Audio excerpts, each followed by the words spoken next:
Hey guys, here are the results of our last war with This is Sparta. You can see we won this pretty nicely, 26-24. We both had 7 3-star attacks. They had, though, only one of our bases, remaining bases, that they got 2 stars on, and we had 2 where we got 2 stars. So that put us ahead in the final count, 26-24, 91, almost 92% total destruction.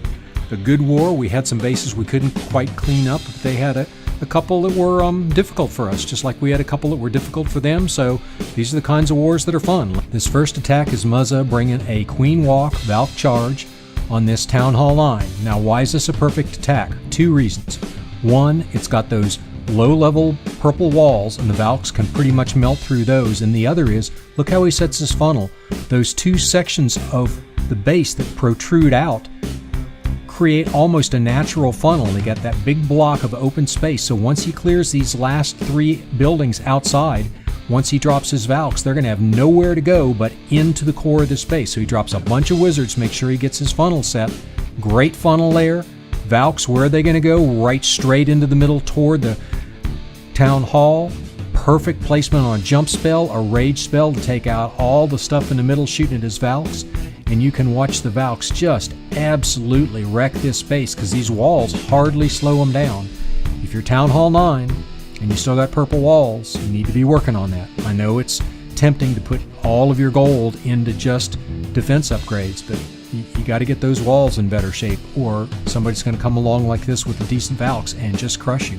Here's Sid bringing a gowipe attack. He's Town Hall 8 attacking a Town Hall 8.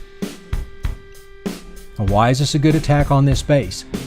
One, he does a good job up here setting his funnel, but look at how this base is laid out. If he can get his wizards with some tanks into the core of this base, in where the town hall is, he is going on the way in, and from that center compartment, he's going to be able to take out all the mortars, the air defenses, a couple of wizard towers, and an archer tower. So the natural push into the core of this base also just guts the defenses. So once he's got the center, the core worked out, he's only got a few of the defenses on the south left. He's got P.E.K.K.A.s outside the walls, a P.E.K.K.A. inside the walls, along with his king and wizards, and he likes to bring a dragon and a couple loons in the clan castle for cleanup once the air defenses go down. And the last attack we'll look at is Spoon bringing a stoned hobo on this Town Hall 9. He's our lowest Town Hall 9. Great funnel there, nice wide drop on 2 golems. He's going to go in toward the right-hand golem. Gets his queen to take out the clan castle troops. And then his bowlers all go in. His queen's going to path outside. But why is this a good base? There's very little space in this base for double giant bombs. And he's very careful. Notice where he drops his hogs. He keeps away from spaces that could have double giant bombs. He's not so much worried about Teslas. They'll do some damage. The spring traps, of course, are going to wreck your bowlers and your hogs if they hit them.